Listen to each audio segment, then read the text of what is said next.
Have you read the Dune books or seen the movies? Which one? Dune. Dune? No, I haven't. So in your response there, you just reminded me of something, and maybe the parallels aren't exactly the same, but in the Dune series, at least in the first book, there is a planet in this galactic empire. I see. And this planet has a resource. It's called spice.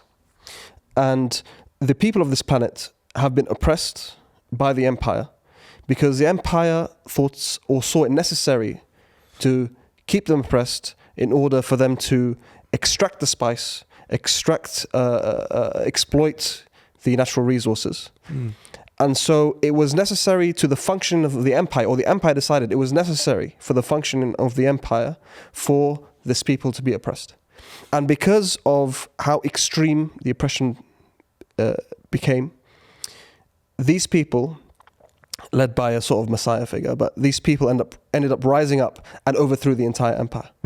And maybe it's a bit grandiose, but from our conversation today and conversations I've had with people, I feel like Palestine might be headed in that way because the empire, the American empire, has decided that the extraction of resources, the importance of the oil, the oil economy, and therefore the oppression of the Palestinians has become necessary for the empire to function.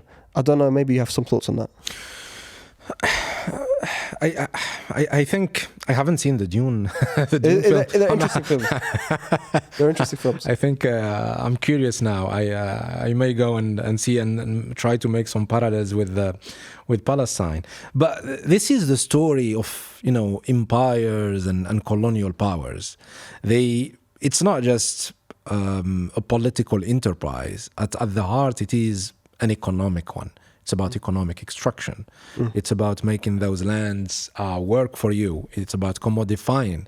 It's about using, the cheap labor there, disciplining the cheap labor, slaves, serfs, and exploited workers.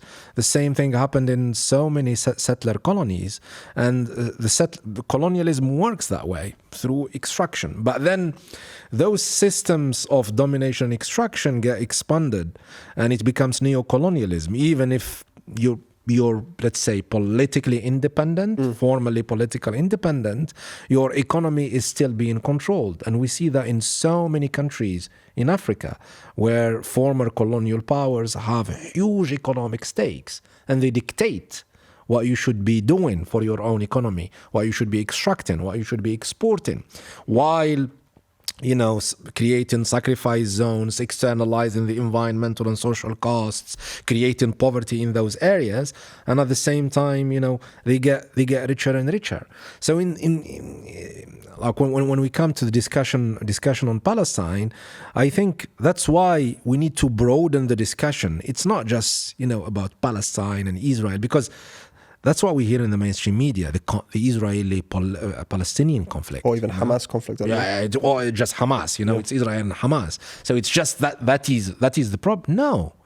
We need to go back a little bit, and we see how Israel, that Zionist project, has been a colonial project since day one, and it has been connected with Western colonialism since the early 20th century. So when you start making those connections, you would understand why the US and the West are supporting that settler colony, because they are seeing it as part of their civilizing mission project, because they see those people in the region as subhumans or non-humans at all.